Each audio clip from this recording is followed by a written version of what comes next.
안녕하세요. 서울특별시 따릉이 데이터를 이용한 수요 예측 너도 할 수 있어 강의를 맡은 주은혁입니다. 먼저 제가 이 강의를 만들게 된 이유를 말씀드리자면 주변에 학교에서 실습을 하더라도 실질적인 데이터 분석을 하는 기회가 적은 사람도 존재하고 캠프에 참여하고 싶지만 어떻게 하는지 모르는 사람들을 위해서 강의를 열어 데이터 분석이나 이 데이터 캠프에 대해서 조금 더 흥미를 가지게 하고 싶어서 강의를 열게 됐습니다. 제 이번 강의에서는 R에 대한 기초를 설명할 건데요. 첫 번째로는 제가 다룰 강의에서는 주로 R 스튜디오를 사용할 것인데 이 R 스튜디오가 무엇인지, 어떻게 설치하는지, 또 어떤 기능이 있는지에 대해서 설명하겠습니다. 그 다음에는 패키지란 무엇인지, R에서 어떻게 패키지를 설치하고 불러오는지에 대해 설명하고, 세 번째에는 외부 데이터를 불러와서 어떻게 불러오는지에 대해서 설명을 하고 마지막으로 R에서 사용되는 변수 타입에 대해서 설명하고 이번 강의를 마치려고 합니다.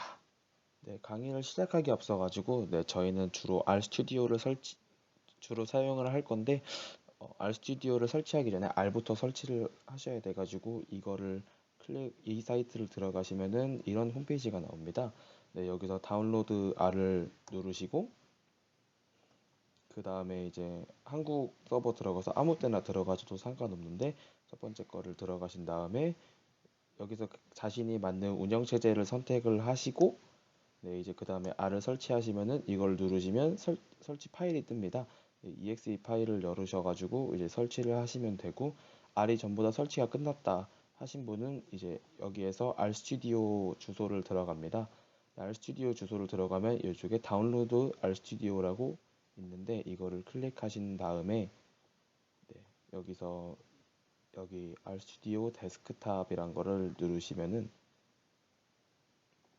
자동으로 내려가져 가지고 이 부분에서 자신의 운영 체제와 맞는 것을 사용하시면 되는데 저 같은 경우는 윈도우즈를 쓰기 때문에 이걸 클릭하신 다음에 RStudio까지 설치해 주시면은 완벽합니다.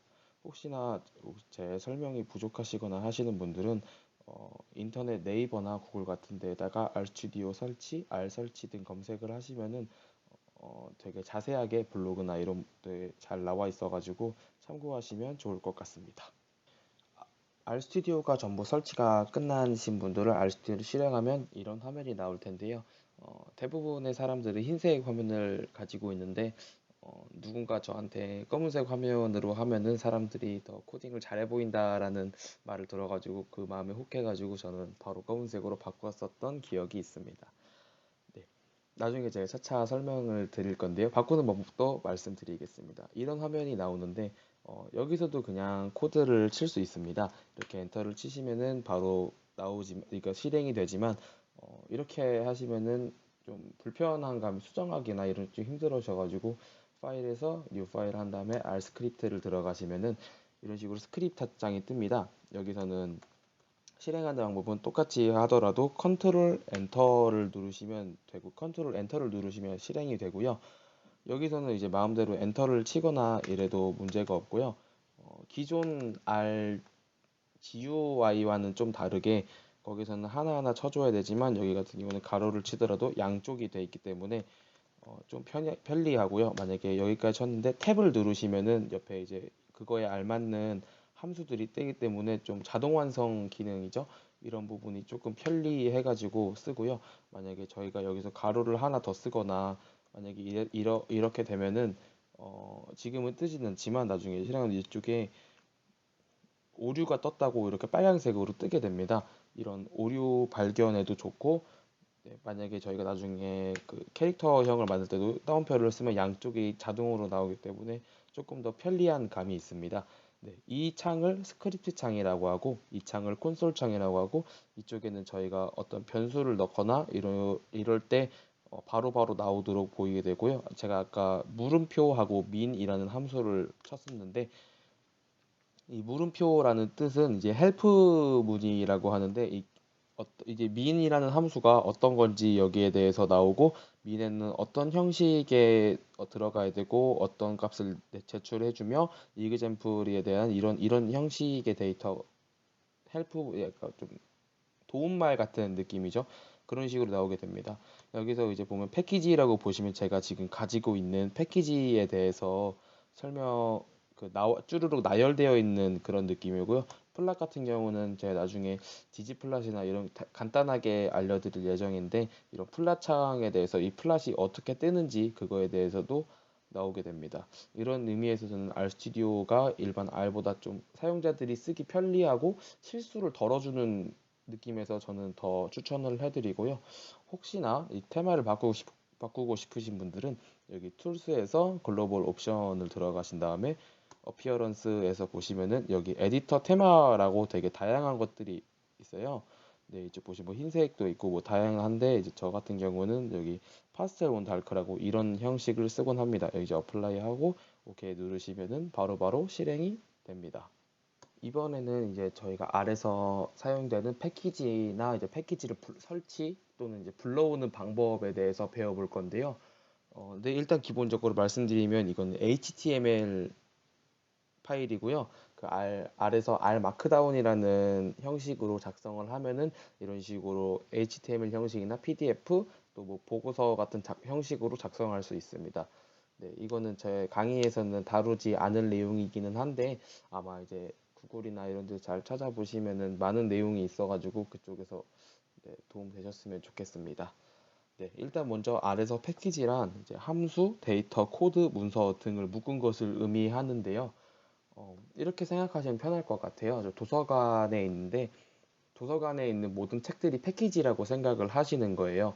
이제 그 다음에 이제 패키지를 설치하는 것은 이제 도서관에 새로운 책을 가져온다고 생각을 하시고, 어, 패키지를 불러올 때는 이제 도서관에서 그 책을 꺼내서 읽는 거라고 생각을 하시면 좀 편할 것 같은데, 네, 저희가 이제 주로 사용할 패키지는 여기 타이디버스라는 패키지가 있는데, 나중에 추후에 다음 강의에서도 설명드릴 예정이지만, 데이터 분석에 이제 디플라이어 R이나 이제 지지플랫 같은 경우에는 시각화에 많이 도움이 되고, 스트링 R 같은 경우는 이제 문자형 변수를 처리할 때 되게 도움이 많이 됩니다. 이런 여러 가지 패키지가 통합되어 있어서 되게 유용한 패키지이고요. 네, 이제 패키지 설치 방법에 대해서 말씀을 드릴게요. 패키지 설치 방법이 두 가지가 있는데, 아까 말씀드렸던 R 홈페이지에 들어가서 직접 다운로드를 받는 방법도 있고, 어, 그냥 RStudio나 R에서 코드로 install packages라는 함수를 사용해서 다운을 받을 수 있고, 네, 패키지 불러오는 걸 라이브러리를 이용하여서 불러오는 건데 제가 직접 보여드리도록 하겠습니다. 네, RStudio를 들어가시면 여기 install packages 한 다음에 다운표하고 tidyverse 이런 식으로 한 다음에 실행을 하다면은 네, 이렇게 자동적으로 네, 설치가 됩니다. 네, 이런 식으로 설치가 됐습니다. 설치가 완료되었으면은 여기 보시면은 이제 설치가 이 장소에 설치가 되었다라고 하고 라이브러리 tidyverse 이렇게 하면은 네, 이제 타이디버스라는 패키지를 불러오는 건데 이런 식으로 패키지가 완료되었다라는 것을 확인할 수 있습니다. 네, 다음은 저희가 데이터를 불러와야 그런 데이터에 대해 전처리를 할 수 있는 데이터 불러오기에 대한 방법을 배워볼 겁니다. 네, 저희가 일단 그 데이콘 측에서 준 파일도 CSV 형식 파일이기 때문에 CSV 형식에서 read.csv 함수를 사용합니다. 예시를 들어보면 뭐 데이터 할당 연상자를 쓰고 read.csv 한 다음에 이런 파일명을 쓴 다음에 header t라고 하는데, 여기서 일단 주의할 점은 파일을 불러올 때 워킹 디렉토리를 미리 설정해 주시거나 전체적인 위치를 써주셔야 그 다음에 확인이 되는데요. 이거는 저희가 이걸 먼저 설명드리고 바로 실습하면서 바로 설명드리도록 하겠습니다. 여기서 보시면 함수에는 각자 파라미터라는 게 존재하는데요. 이 헤더 같은 경우에는 이 CSV 파일 맨 위에 행이 각자 이제 열의 이름을 말하는 거라면은 헤더 t라고 해야 그맨 윗줄이 그 제목이라는 거를 알 수 있어가지고 이런 걸 설정해 주셔야 됩니다. 어, 이제 이거를 보여드릴 텐데요. 어, 저 같은 경우에는 파일이 여기 따릉이 폴더에 보면은 트레인 트레인 파이널 CSV, 테스트 파이널 CSV가 있습니다. 네, 이런 식으로 여기를 이제 이 폴더에서 이거를 클릭하시고 컨트롤 C를 누르신 다음에 네, RStudio를 들어가셔가지고 워킹 디렉토리를 먼저 설정을 할 건데 두 가지 방법을 보여드리겠습니다. 하나는 네, 일단 먼저 저희가 지금 현재 가지고 있는 워킹 디렉토리 같은 경우에는 대부분 이제 문서로 저장이 되어 있을 겁니다. 네, 근데 이 워킹 디렉토리를 설정을 바꿔주면 좀 더 편한 게 ZWD 한 다음에 다운표를 누르시고 컨트롤 V 한 다음에 이게 역슬래시가 되어 있는데 이거를 슬래시로 바꿔주셔야 여기 컴퓨터에서 인식을 해줍니다. 역슬래시를 쓸 때는 역슬래시를 두 번 해주셔야 되고 슬래시 한 번으로 이렇게 한 다음에 컨트롤 엔터 누르시면 실행이 됩니다. 저희가 그 다음에 파일 이름을 보시면은 네, 여기 트레이 파이널 .csv라는 파일을 저희가 읽어와야 되는데요.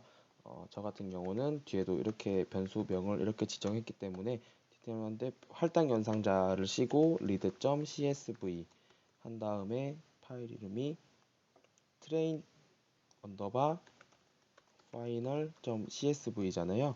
이렇게 한 다음에 이 파일 같은 경우에는 위에 제목이 있어가지고 열 이름이라고 할게요. 이렇게 헤더 t true로 이렇게 써야 되는데 방금 자동 완성이 되는 걸 보다시피 막 RStudi오가 좀 편리하다는 걸 좀 알 수 있습니다. 이렇게 하고 컨트롤 엔터를 하시면은 이쪽에 데이터 이렇게 하면서 TTAR 언더바 트레인이라는 게 생긴 걸 보셨잖아요. 네, 아래도 좋은 점이 이걸 또 여기 쪽을 클릭하시면 뷰라는 함수를 써서 볼 수 있긴 한데 이런 식으로 데이터가 제대로 올라온 것을 저희는 확인할 수 있습니다. 이렇게 똑같은 방식으로 TTR 테스트는 read.csv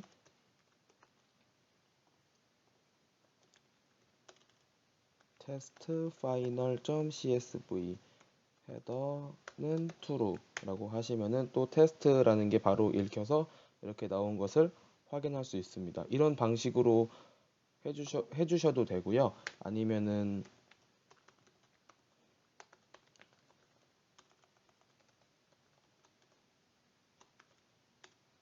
아니면 전체 형식 만약에 저희가 워킹 디렉토리를 기본으로 되어 있다고 하면은 처음부터 읽어올 때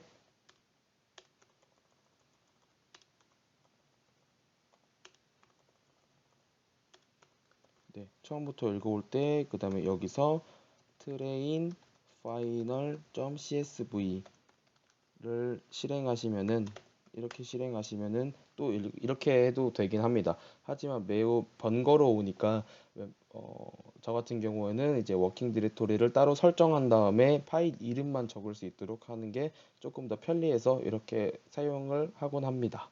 저희가 네 번째로 배워볼 것은 변수 타입과 할당을 배워볼 겁니다. 할당은 좀 생소한 단어일 수도 있는데요. 변수에 데이터를 집어넣는 것입니다. 예를 들어서 쉽게 설명하자면은 A라는 그릇에 1이라는 데이터를 집어넣는다. 이런 식으로 이해하시면 조금 편하실 것 같고요. 할당 기호 같은 경우는 는도 되고 그다음에 부등호에다가 하이픈 마이너스 기호를 사용하셔서 데이터를 할당할 수 있는데 둘 다 가능하니까 좀 더 편하신 거를 사용하시면 조금 편할 것 같습니다. 벡터 같은 경우에는 가장 기본이 되는 객체이고 하나의 벡터에는 하나의 값의 타입만 가능합니다. 어, 숫자형 벡터, 문자형 벡터, 논리형 벡터 등등의 형식이 있는데요. 이런 식으로 해서 숫자에는 이제 숫자 만들 수 있고 문자형에는 문자 만들 수 있고 논리형에는 논리형이면 논리형 같은 경우에는 이제 true, false 같은 10, 10 이런 식으로 true, false로만 이루어진 것을 논리형이라고 말합니다. 근데 이거를 혼동해서 섞으면 어떻게 되냐면요. 만약에 1이랑 뭐 A랑 이렇게 넣었다 하면은 둘 다 캐릭터형으로 받아들여지고 벡터에는 하나의 형식에만 이루어지기 때문에 그렇게 실행이 됩니다. 다음은 매트릭스인데요. 매트릭스 같은 경우는 이제 항열인데요. 자료 입출력에 가장 많이 쓰이는 객체 중에 하나고요. 이것도 벡터와 마찬가지로 하나의 행렬에는 하나의 값의 타입만 가능해요.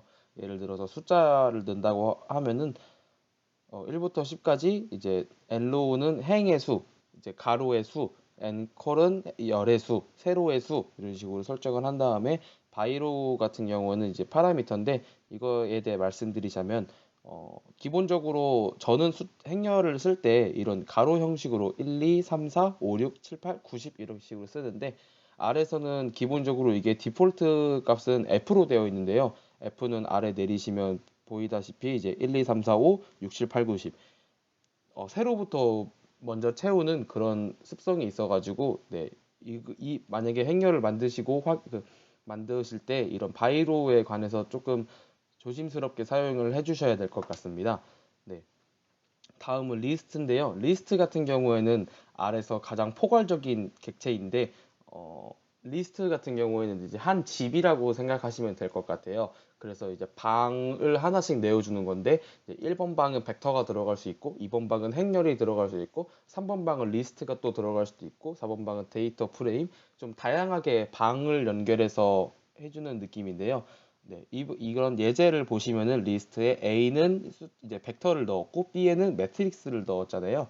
근데 여기 이제 실행 결과를 보시면은 이제 A라는 방에는 벡터가 들어가 있고 B라는 방에는 행렬이 들어가 있는 걸 볼 수 있다시피 좀 다양한 모든 것을 포괄할 수 있는 그런 객체입니다. 네, 마지막은 네, 이제 데이터 프레임인데요. 데이터 프레임 같은 경우에는 저희가 위에서 read.csv를 사용해가지고 외부 자료를 아래서 읽었을 때 기본적으로 데이터 프레임 형태로 나타나게 되어 있어요. 네, 구조는 매트릭스와 동일하고요. 내부적으로는 이제 각 열에 따라서 이 컬럼들에 따라서 각각 다른 유형의 자료로 구성되는데 이게 벡터들의 합이라고 생각하시면 좀 이해하기 빠르실 것 같아요. 이 벡터는 이제 문자형 벡터고 이거는 이제 수치형, 이것도 수치형 벡터이다라고 생각하시면 조금 편할 것 같은데 만드시는 형식은 이런 식으로 처음에 어떤 열을 들 건지 어떤 열을 들 건지에 대해서 넣어야 되고요. 주의해야 될 점이 데이터 프레임 같은 경우에는 각 열의 개수가 같아야 돼요. 이런 식으로 여기는 3개고 여기도 3개고 여기도 3개잖아요. 이런 식으로 좀 개수가 같아야 된다는 것을 좀 알아주셨으면 좋겠고 네, 제가 이번 강의에 소개해 드릴 거는 딱 여기까지입니다.